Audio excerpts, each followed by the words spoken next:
Prestosos, prestosas, ¿cómo estáis? Nosotros continuamos en el Museo de Covadonga y hoy nos vamos a encargar de la parte de los cuadros, de los retratos de los reyes asturianos. Fue un encargo realmente de la primera mitad del siglo XIX de la reina Isabel II. Se lo encarga esa serie a José de Madrazo, que a su vez se lo encarga también a sus discípulos, entre ellos sus hijos. Hoy serán nuestros secretos de Asturias más reales.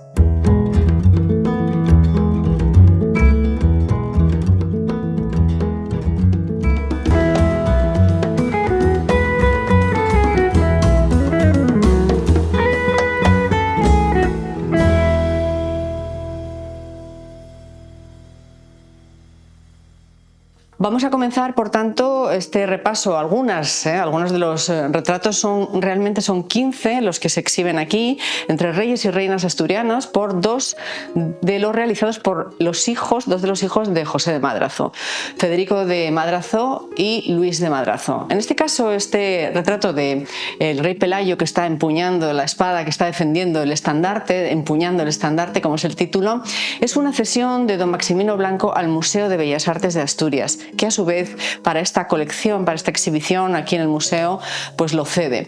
Como se puede ver, es una pintura bastante bosquejada, no es una terminación tan explícita, tan concreta como la que vamos a ver de Luis de Madrazo. Aquí vemos también pues esa escalera un poco bocetada, la oquedad de la roca, vemos un poco los elementos típicos de ese santuario, de la cueva de la Santina que todos conocemos, pero en esa versión del siglo XIX.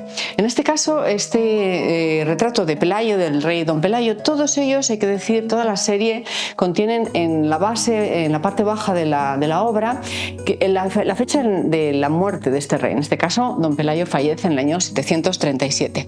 Aquí ya pues sí que se pertenece a esa serie que se pinta a instancias de Isabel II para refrendar el poder y la importancia de la monarquía no solo asturiana sino española, y aquí aparece pues un don Pelayo pues mucho más rematado, mucho más finalizado, con esa espada ricamente decorada, con las piedras semipreciosas, prácticamente casi como un poco desenvainada, mirando una mirada feroz, muy expresiva, y sujetando en la mano izquierda esa cruz, en teoría la cruz de la Victoria, muy idealizada. También introduce los elementos geográficos típicos del Real Sitio de Covadonga, como es ese famoso chorrón que cae en la parte baja, sale de la parte baja de la cueva de Covadonga.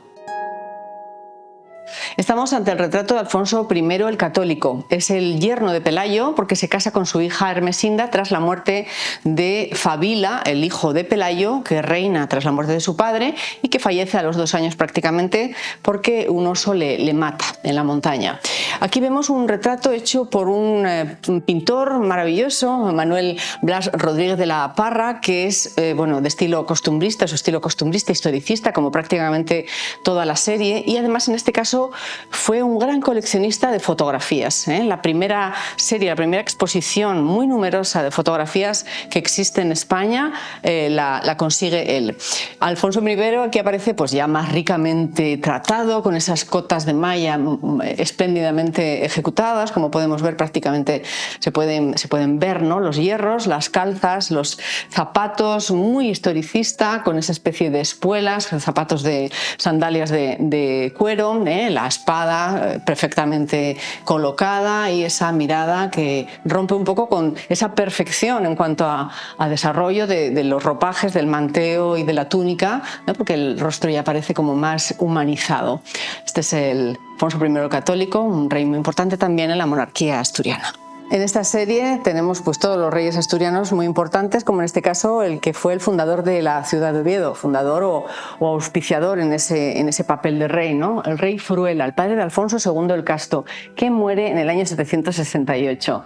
Vemos que este retrato, que está hecho, por cierto, por un alumno de Federico de Madrazo, Bernardino Montañés y Pérez, y que era pues un pintor aragonés especializado en pintura religiosa, retrata a Fruela coronado con todos los atributos de rey, con el cetro en la mano, el escudo de la ciudad, como decimos, ese plan interesantísimo de ese Oviedo prácticamente redondo, el elemento del león como elemento de poder, incluso en la pata de este mueble, y esa lanza con las melenas de león como símbolo de rey guerrero, que fue un rey muy polémico y fue finalmente asesinado por los nobles de la corte. Seguimos en este repaso por los reyes, en este caso reina, porque los reyes asturianos lo que tienen, una de las cosas que tienen es que siempre introducen a sus mujeres, a sus esposas en los relatos, es algo que nos emociona. En este caso, en la serie realizada sobre los reyes asturianos, se introduce a las mujeres, a las reinas, aunque si os fijáis, en la parte baja no aparece la fecha de su muerte por el hecho de ser mujer. Pero el caso es que sí que aparece Adosinda. Adosinda era la esposa del rey Silo y era por tanto tía de Alfonso II el Casto, además fue una de sus grandes benefactoras.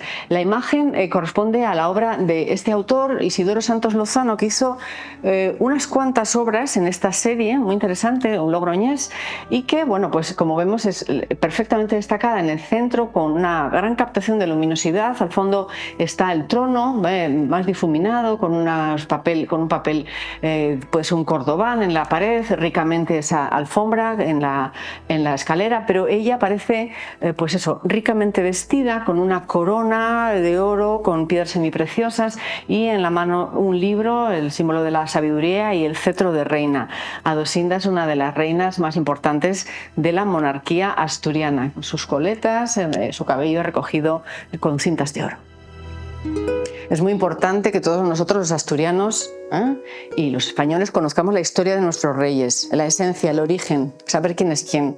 Aquí tenemos a Bermudo el Diácono, del que no vamos a hablar apenas, no hay mucho tiempo, es el padre de Ramiro I, y a partir de ellos, de esa transición de padre a hijo, se puede considerar que la corona es hereditaria. Mientras tanto, ellos no había una sucesión hereditaria, sino un poco de otra manera concebida. En este caso sí que ya dejamos, porque Bermudo, al ser diácono, era incompatible su tarea de religioso con la corona como rey, entonces por eso aparece tan triste y desposeído de la misma. Aquí aparece el rey más importante de la monarquía asturiana, que es Alfonso II el Casto, el que trae la capitalidad de Pravia a Oviedo, y aparece pues también ricamente vestido, con esos colores tan llamativos propios de esa mitad del siglo XIX, en este caso ejecutado por Mariano de la Roca, que era un historiador, que era un gran pintor también historicista y que participa de esta serie, que perteneció al Museo del Prado, como decimos, y que pertenece al Museo del Prado.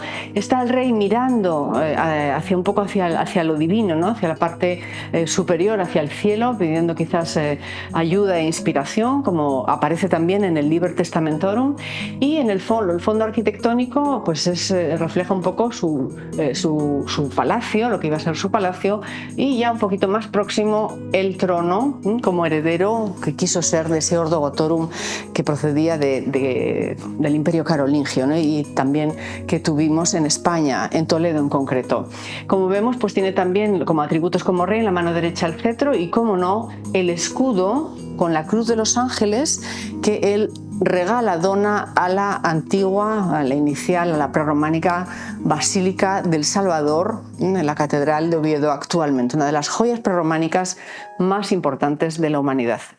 De nuevo estamos ante una obra de Isidoro Santos Lozano, este pintor también historicista, perteneciente a ese grupo de los Madrazo, nazarenista, y que plasma al rey que sucede a Alfonso II el Casto, que reina, por cierto, mucho tiempo, del año 791 al 842, y al fallecer le sucede Ramiro I, hijo de Bermudo el Diácono. Este hombre reina solo 8 años y, bueno, protagoniza pues la batalla de Clavijo, donde en teoría se le apareció Santiago Apóstol, tiene que luchar y eliminar a Nepociano, cuñado de Alfonso II, porque le intenta quitar el trono, y aquí aparece pues muy realzado con ese color beige, con ese plegado que nos atrapa, ese manteo que prácticamente parece casi salido, ¿no?, del taller, porque está impecable con toda esa orla, ¿no?, perlada, con perlas magníficas y muy ricamente decorado, esa túnica con colores muy llamativos, y al fondo aparece pues el trono, como no, y la bandera de León. No olvidemos que León